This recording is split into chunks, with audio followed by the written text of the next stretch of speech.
Hello, and welcome to an introduction to using file-based variables with GitLab. I am Stefan, and today I'm going to walk you through the basics of creating a pipeline in GitLab, creating some variables in a separate file, and using these variables in your pipeline. So let's take just a moment before we get started and talk about Git and GitLab. Git is a distributed version control system for tracking changes in source code during software development. Now this is a local utility. This is installed on your local machine. And GitLab is a web-based DevOps lifecycle tool that provides a Git repository manager, providing a wiki and issue tracking, continuous integration, and deployment pipeline features using an open source license and developed by GitLab Incorporated. So GitLab is essentially the remote repository, the remote storage place, and DevOps tool that we're going to use with our local Git utility or Git binary. Now that we have a little bit of background, let's get started. If you're using a Windows-based operating system, you're going to need to download and install Git before you get started. If you need to, just pause the video for a moment and let's get Git installed. So you can get the binary from git-scm.com/download/win. And just click download and click the appropriate download and get that started. I'll be here waiting when you get that installed.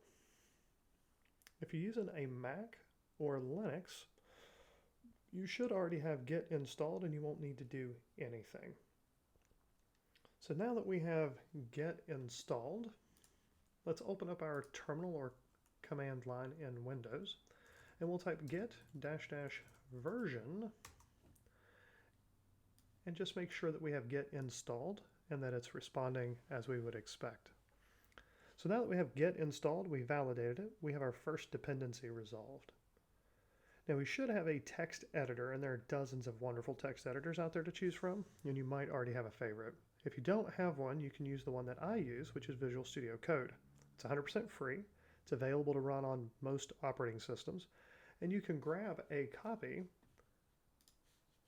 from Microsoft via code.visualstudio.com/download.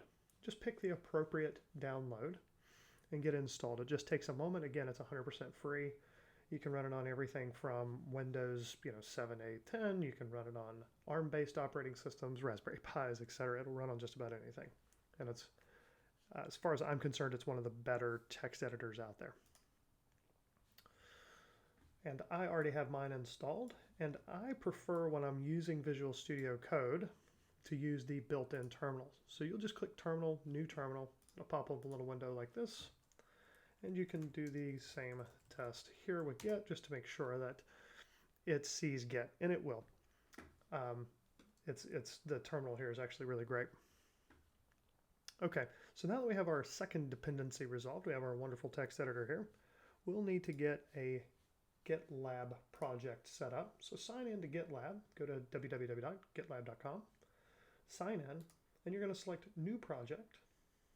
Click the little plus symbol here, New Project. And we're going to select Create a Blank Project.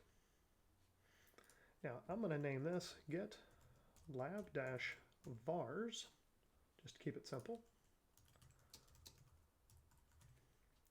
And then the rest of this we can leave as its defaults. We will want to check Initialize Repository with a README.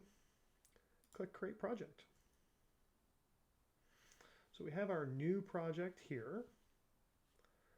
We can see our README we told it to initialize with. And then just so we can see our pipelines, I just want to show you that this is blank. And if we select Get Started with Pipelines, it's going to give you some instructions. Right, so you can go through and you can follow one of their tutorials if you like. And we are going to go back to our project overview. We are going to select Clone. And then over here in our new terminal, let's just do Git clone, and then we'll paste our value from Git.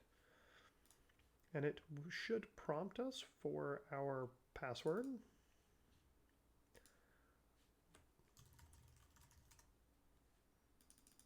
me grab my password.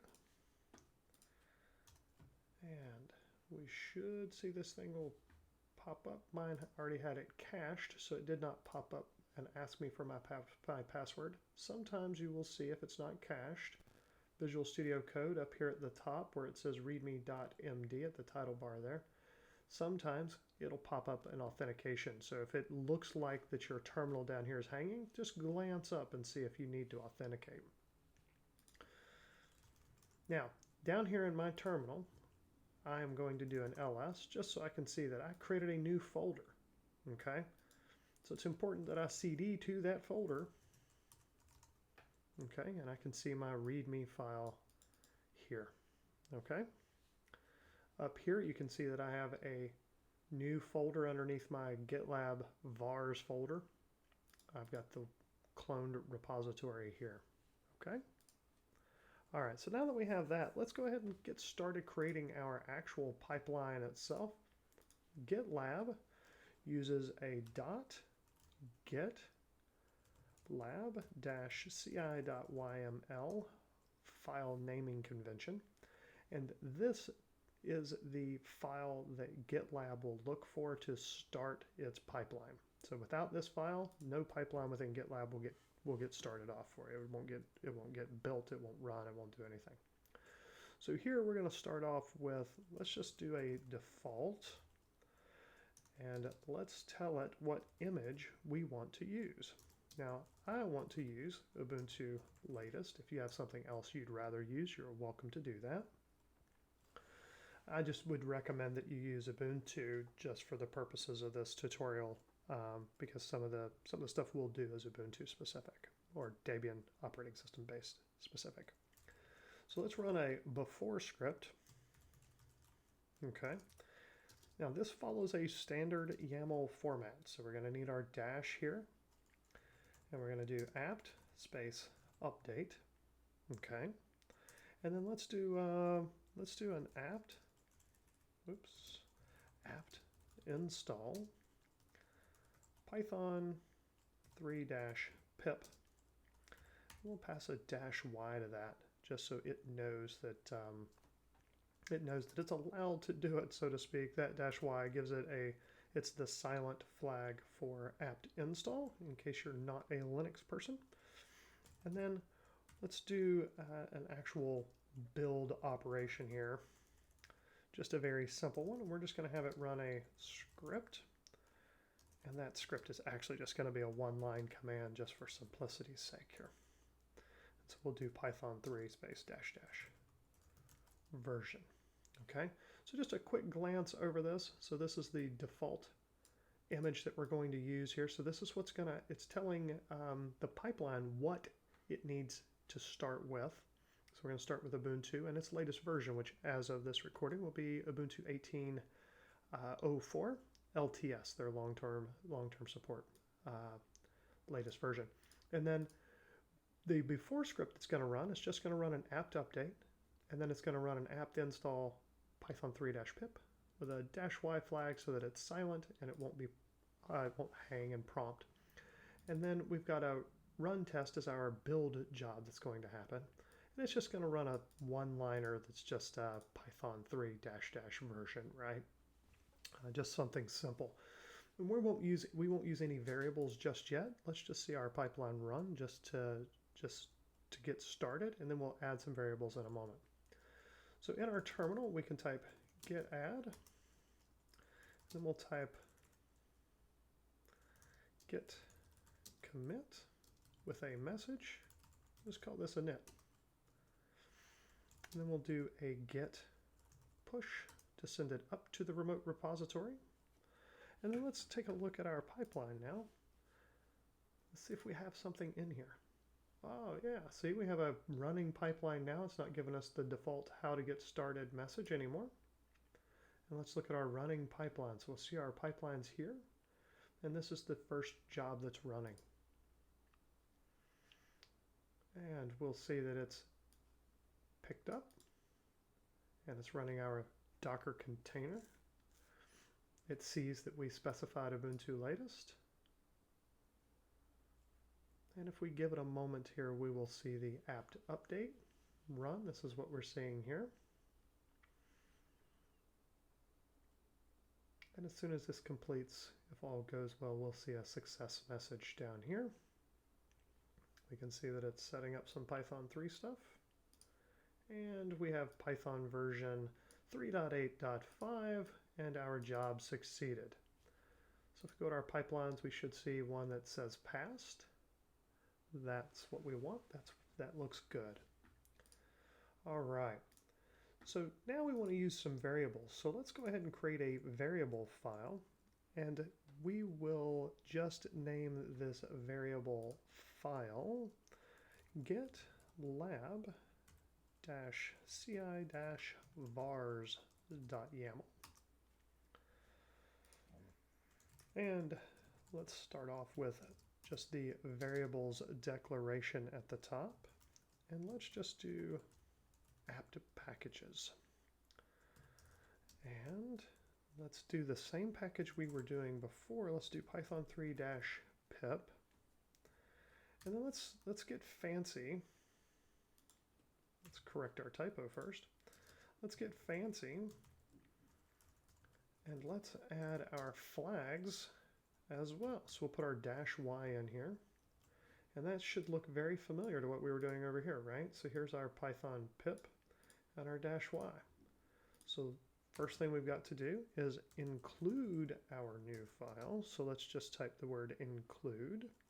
And then we'll do GitLab-ci-vars.yml. Okay, so just take a quick glance and make sure that this actually matches this, so we don't end up with errors in a moment, right? And you'll see that this one's orange, it's been changed, and this one's green, so Visual Studio Code understands that I have a new file and an edited file. Okay, so we have our variables file is included here.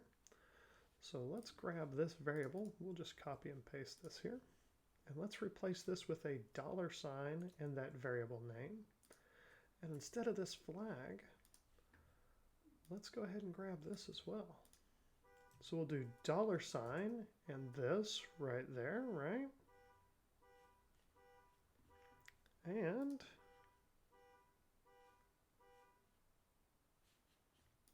we'll save that. And then let's do git add, git commit, and let's type a message adding variables. And then we'll do a git push here, and we will go check our repository, and let's see if we have a new pipeline running. Wow, it started running before we even got there to check it.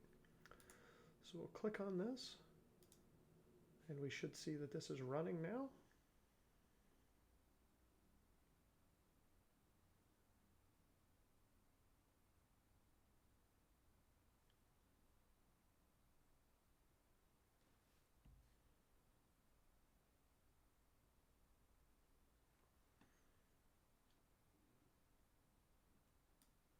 And if all goes well, this will look almost identical with one caveat that I'll show you.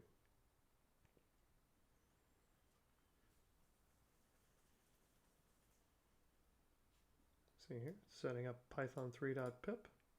There's our Python version and our job succeeded. Now the caveat that I want to show you is just a finding, if you will. It's not actually an error or a bug or anything like that. It won't cause you any problems. But it's just something, if you're looking through the logs, if you're troubleshooting, it might look like there's a problem, and it's not. This is the variable name that we chose earlier, right? These are those two variables.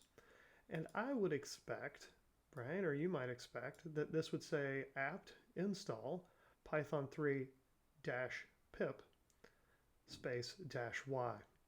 Now, what it's actually doing in this echo statement is it has not expanded the variable values yet. When it actually executes the script, executes the code, it extracts those variables, it processes those, uses the actual values, and moves on. So what you're seeing on line 41 here is pre-extraction of that or extrapolation of those variables. And here we're seeing it actually run with it. So that might confuse you a little bit if you're doing some troubleshooting. Just know that it's not a problem. It's just the behavior of the pipeline and the way that it runs. And so in a later video, we will expand our pipeline and do some more fun stuff with it. This was just an introduction to get you familiar with using variables in GitLab and using those variables from an external file within the same repository. So thanks for watching, and I hope you have a wonderful day.